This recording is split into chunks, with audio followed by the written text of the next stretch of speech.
Chosen one. Before you learned language, before you learned fear, before you learned how to blend in, something in you already knew. You have always felt it, not as a thought, but as a pressure, a quiet gravity pulling you towards something unnamed. You tried to explain it away. You told yourself everyone feels this way. But deep down, you knew they didn't.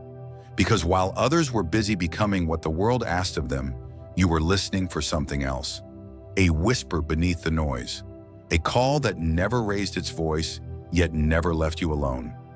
This was not imagination. This was not ambition. This was remembrance knocking from the inside. You felt different not because you were broken, but because you were tuned to a frequency most people never register. And that difference followed you everywhere. Into your relationships, into your work, into the quiet moments where the world went still and the question returned. Why am I here?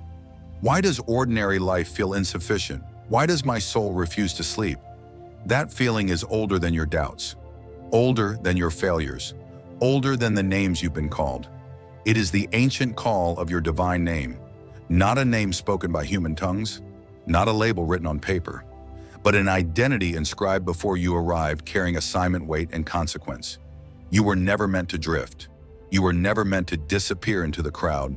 You were meant to remember who you are, and that is why this message found you. Not by accident, not by curiosity, but by recognition. Because something in you is waking up, and once it wakes, it does not go back to sleep. That was the last truth you were left with. And now you understand why that feeling has followed you like a shadow you could never outrun. From your earliest memories, you sensed a quiet separation. Not superiority, not isolation by choice, but a subtle misalignment, as if the world was speaking a language you understood fluently, yet never felt native to. You learned early how to adapt, how to observe before speaking, how to scan rooms, people, systems, how to survive by awareness rather than force. And others called this shyness. They called it sensitivity. They called it overthinking. But what they never named was the truth. You were listening on a deeper channel. You felt emotions before words. You noticed patterns others dismissed. You sensed tension, dishonesty, and unspoken motives long before they surfaced. And because of that, life felt heavier for you.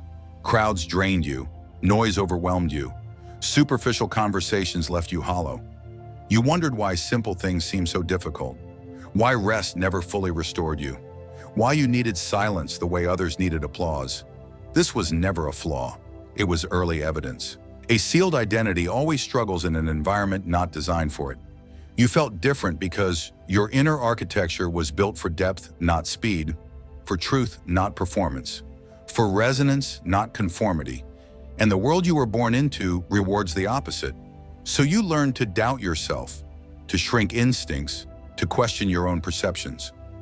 You asked yourself why life felt like a constant translation effort, why you had to work so hard just to feel real. The answer was never psychological alone. It was spiritual displacement.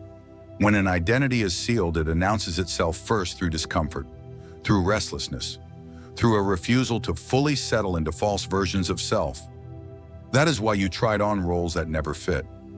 Why success felt empty when it wasn't aligned. Why praise never satisfied what criticism wounded so deeply. You were not searching for validation. You were searching for recognition. Something inside you kept asking a question you couldn't yet phrase. Who am I beneath all this adaptation? Who was I before I learned to survive? And that question never left you. It followed you through changes, through endings, through moments where you almost gave up on the idea that your life meant more than maintenance and repetition. But the feeling persisted, quiet, patient, unyielding, because sealed identities do not dissolve. They wait. They wait until pressure becomes unbearable, until forgetting becomes painful, until the soul can no longer tolerate pretending it is ordinary. You thought something was wrong with you, but what was wrong was the assumption that you were meant to fit where you were planted. Chosen ones are rarely comfortable early. Comfort dulls the signal. Your unease was calibration. Your sensitivity was instrumentation. Your sense of difference was the first knock of remembrance. And now that knock has become a call. The awakening did not begin today. It began the first time you felt out of place and couldn't explain why. And the reason it never left you is simple. This identity did not originate here. That was the final realization left hanging in you. And once you sit with it, patterns begin to surface that feel uncomfortably familiar. Across civilizations, separated by oceans and centuries, the same figure appears again and again. The one who never quite belongs.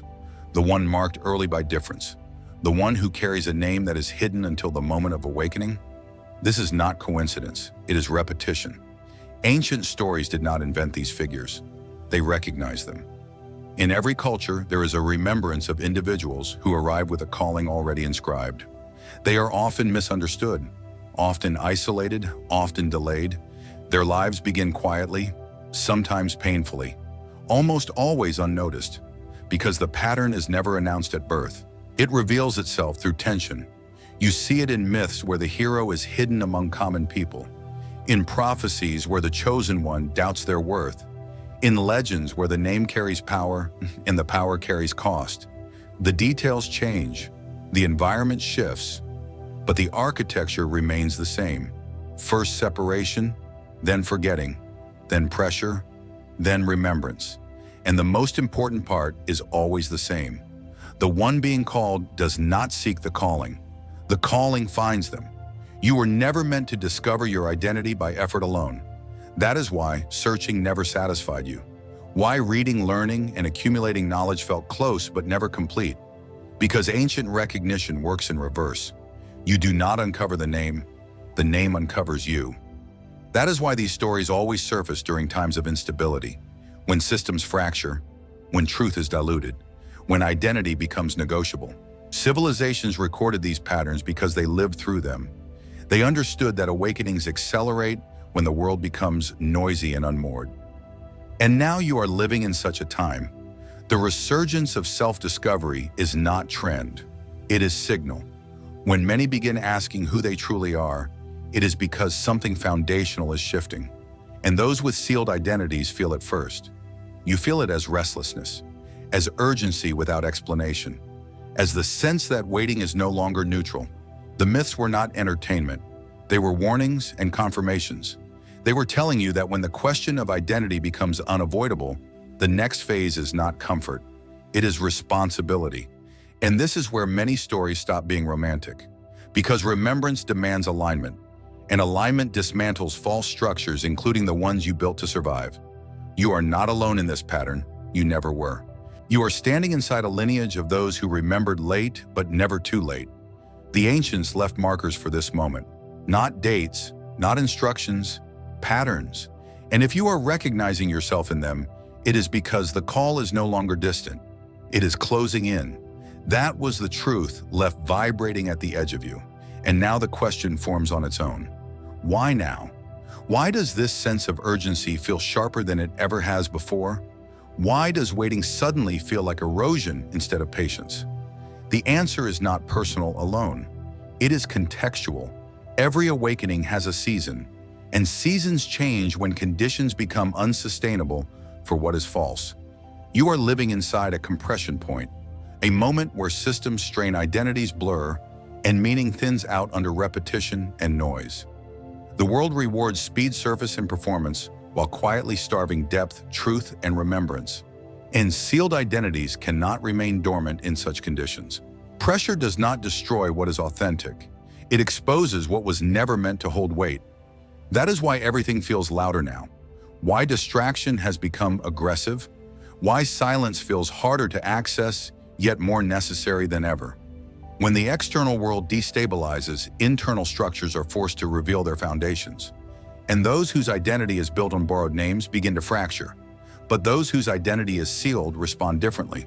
You feel it as an internal insistence, a narrowing of tolerance for false alignment, a growing inability to participate in systems that drain your integrity. Things you once endured now exhaust you. Roles you once played now feel dishonest. Conversations you once tolerated now feel like betrayal of self. This is not moodiness. This is timing. Awakenings accelerate when pretending becomes more painful than remembering. The rise in global self-discovery is not a trend born of comfort. It is a response to saturation, too much information, too many identities for sale, too little truth. And in this environment, your sealed identity begins to push forward. Not gently, not politely, because the moment does not allow delay. You may have noticed how quickly things fall apart when they are misaligned now. How relationships collapse under minor pressure. How careers lose meaning overnight. How distractions stop working the way they used to. This is not chaos without intelligence. It is exposure with purpose. The old world relied on people not knowing who they were. The new pressure removes that luxury, and for you this means neutrality is no longer an option. You cannot unknow what you are sensing. You cannot go back to living as if identity is flexible when yours is fixed at the core. This is why the call feels urgent now. Not because time is running out, but because alignment is being demanded. Sealed identities awaken early in times of collapse because they are designed to carry coherence, to stabilize truth where distortion spreads, to remember when forgetting becomes fashionable. You are not awakening because you sought this moment. You are awakening because this moment requires you. And now that the pressure has revealed the seal, the next question becomes unavoidable. What exactly has been sealed within you? That is the question the pressure has forced into the open. And the first misconception must fall away immediately. Your divine name is not a word you will hear spoken aloud. It is not a syllable whispered by the wind. It is not something you discover in a book or receive from another human being. Names like that are too small. What has been sealed in you is a frequency, a pattern of resonance that determines how you move through reality, what you are drawn to, and what cannot remain around you. Ancient cultures understood this. They spoke of names as living forces, not labels. To know a true name was to understand essence, direction, and authority. When identity was reduced to sound alone, something vital was lost. Because the divine name does not describe you. It governs you. It is the blueprint your nervous system responds to. The reason certain environments drain you, while others restore you. The reason truth feels physical in your body and dishonesty makes you restless and unwell. You have felt this without language. When something aligns, you feel expansion. When it does not, you feel constriction, fatigue, or quiet resistance. That is your divine name at work. It operates beneath conscious, thought-shaping instinct, discernment, and attraction. It is why you cannot thrive in spaces that violate your nature. Why compromise costs you more than it costs others. You were never meant to choose your identity. You were meant to tune into it. This is why force has never worked for you. Why trying to become someone else always ended in burnout. Why imitation felt hollow even when it succeeded. Your frequency rejects what is not yours. And this is also why remembering feels dangerous. Because once you recognize resonance, you can no longer pretend misalignment is harmless. To sense your divine name is not mystical spectacle. It is deep recognition. The feeling of coming home inside your own body. Moments of clarity, sudden certainty without explanation. A calm that arrives not from comfort, but from correctness. You have touched this state before, briefly, in moments of truth, in choices that cost you but felt right anyway. Those were not accidents. They were glimpses of alignment. Your divine name has always been active. You simply did not have language for it. And now that the concept has been named, the work changes. Because understanding resonance leads to a deeper realization. This frequency did not originate with you alone. It was inherited. That was the realization quietly forming beneath everything you just felt. Because frequencies do not appear without origin. They are carried. They are transmitted. They are remembered through bodies long before they are remembered through thought. There was a time when identity was treated as sacred infrastructure. Not personality, not branding, not preference. Authority flowed from alignment, not position, and alignment came from knowing who you were before the world named you. Ancient traditions guarded this fiercely. They understood that when a being knows their true identity, they cannot be easily redirected. They cannot be easily deceived. They cannot be easily commanded by systems built on fear. This is why true names were concealed, why initiations were private, why identity was revealed slowly under pressure and never casually shared.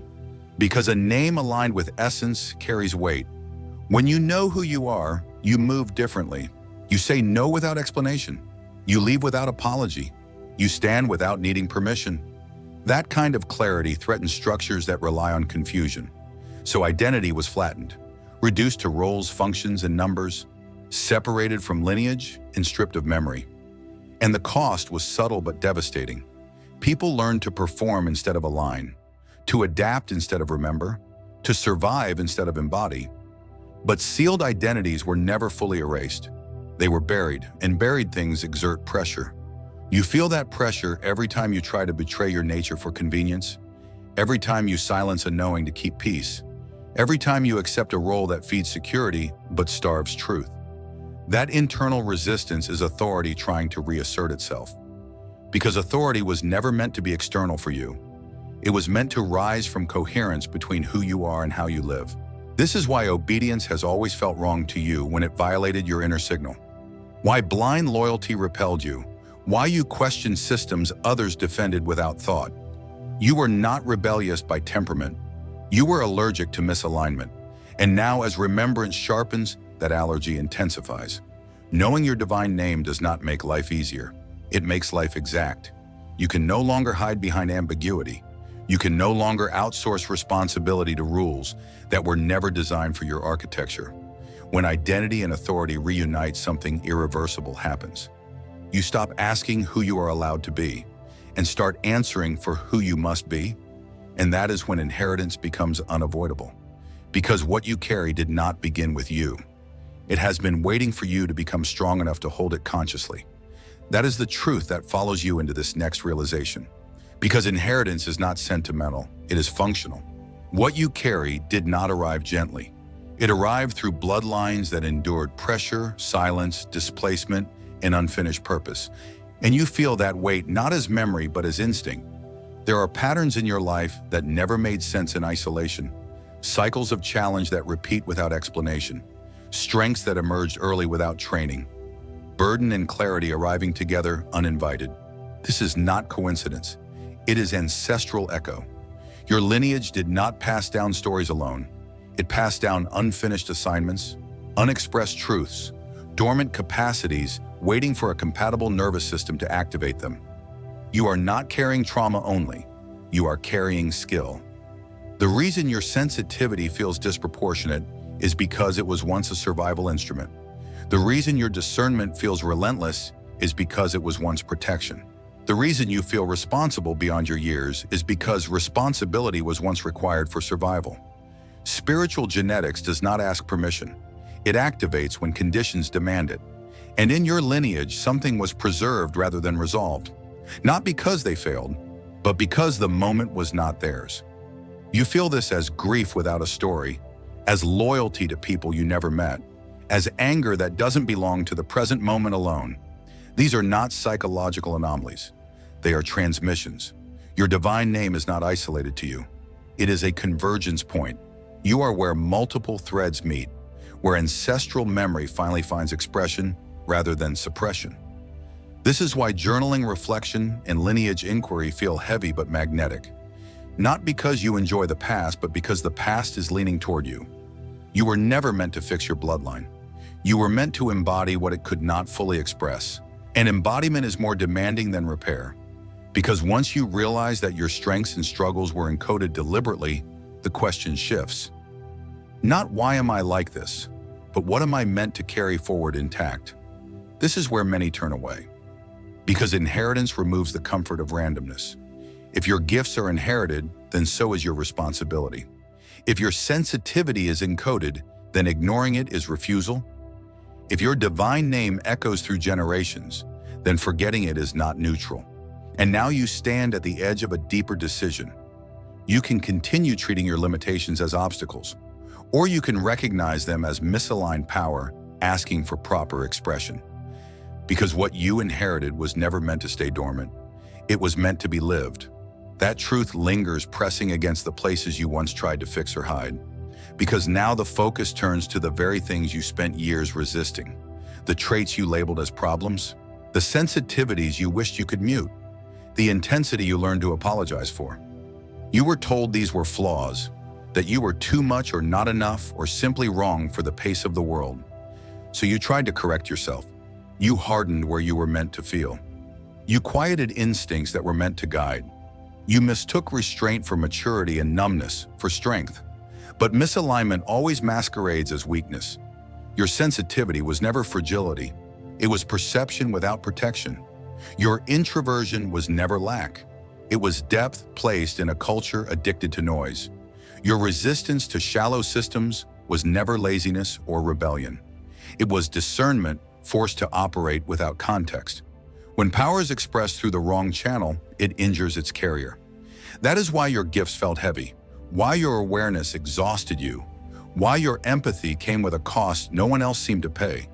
You were carrying authority without a framework, and authority without alignment feels like burden. Once your divine name begins to surface, these traits rearrange themselves, not by effort, by permission.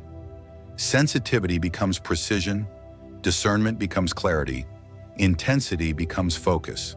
Nothing is added, nothing is removed. What changes is orientation. You stop trying to survive your nature and start standing inside it. You learn when to engage and when to withdraw, when to speak and when silence carries more force. This is why stories of transformation often look sudden from the outside, but inside they are simply moments of correct alignment.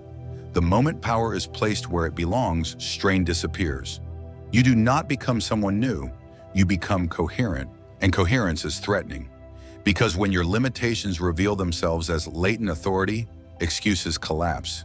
You can no longer explain your life as misunderstanding alone.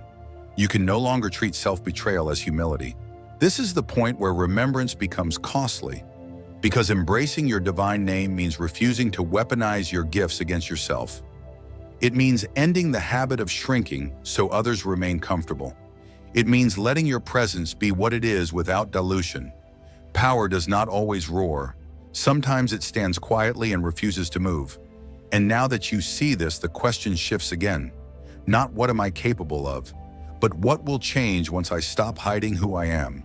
What will change once you stop hiding who you are? That question did not come gently. It arrived with weight. Because stopping is never passive. Stopping means interruption. Stopping means endings. When you no longer hide, the first thing that changes is not the world. It is your tolerance. You begin to feel friction where you once felt numbness. Conversations that once flowed now stall. Relationships that relied on your silence begin to strain. Spaces that benefited from your self-erasure suddenly feel hostile. This is not punishment, it is reorganization. When your divine name moves from background signal to embodied presence, everything around you is forced to respond. Some things lean in, others fall away. And this is where many feel fear, because visibility carries consequence, and alignment exposes misalignment without argument. You notice how people react when you no longer explain yourself excessively, when your no arrives without apology, when your yes carries discernment instead of eagerness. Some will feel relieved, others will feel threatened, not because you changed into someone harsh, but because you stopped buffering your truth for their comfort. This affects your relationships first because intimacy cannot survive where identity is hidden. False harmony depends on silence. True connection requires coherence. You may find that certain bonds dissolve quietly, not in conflict but in irrelevance. They were sustained by versions of you that no longer exist, and grief may surface here. Not because you were wrong to change, but because loss still costs something even when it is necessary. Your work begins to shift as well, not immediately in position but in meaning. Tasks that once felt tolerable now feel heavy. Roles that once felt impressive now feel empty. You begin asking questions that destabilize routine. Is this aligned? Is this truthful? Is this worthy of the energy my identity carries? And these questions do not always lead to instant clarity. Sometimes they lead to tension, sometimes to waiting. But waiting now feels different. It is no longer avoidance. It is preparation. Because once you stop hiding, you stop leaking energy. And that reclaimed energy demands direction. You may notice an increase in presence. People sense you before you speak. Your silence carries more weight than your old explanations ever did. This is not dominance, it is coherence. When who you are and how you live begin to match your nervous system stabilizes. Your decisions become cleaner. Your intuition sharpens without panic. You no longer chase certainty, you recognize it. And with recognition comes responsibility. You begin to see where your presence matters, where your withdrawal speaks louder than your participation, where your voice disrupts distortion simply by being honest. This is not heroic imagery, it is practical consequence.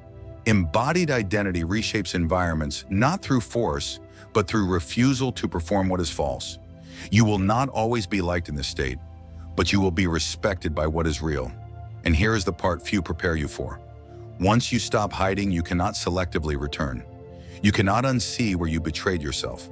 You cannot comfortably re-enter spaces that require your erasure. This is the cost of remembrance. Life simplifies, but it also narrows. Options fall away, paths clarify. Not because you lost freedom, but because freedom without identity is chaos, and freedom with identity is direction. You are no longer asking what you could do.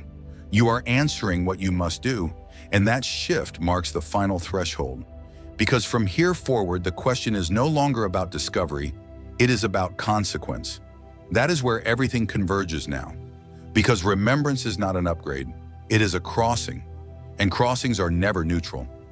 Once your divine name is no longer theoretical, once it is no longer something you admire from a distance or contemplate in private, the structure of your life begins to respond whether you are ready or not.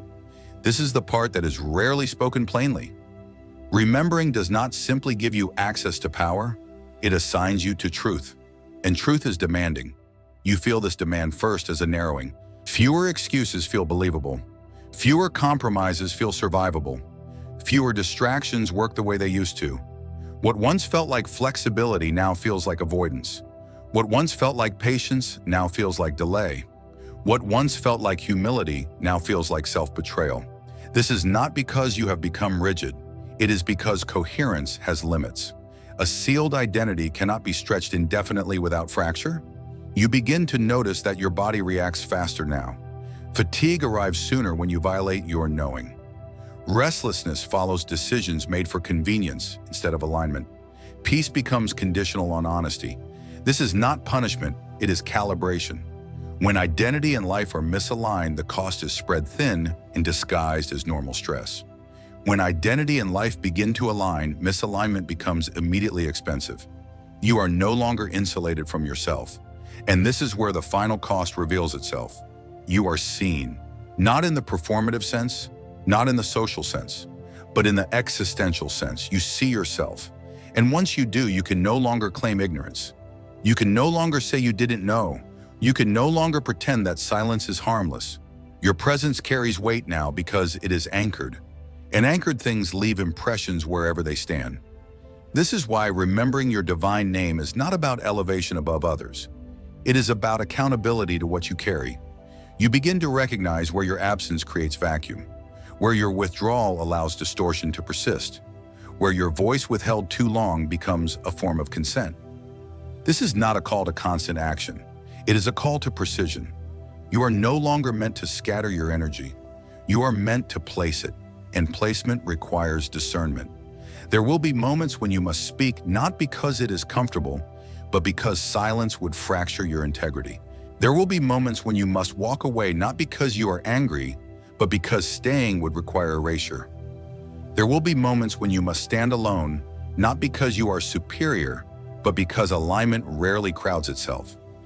This is the loneliness people confuse with awakening, but it is not loneliness, it is singularity. When you are aligned, you are no longer interchangeable, and that is costly in a world built on replaceability.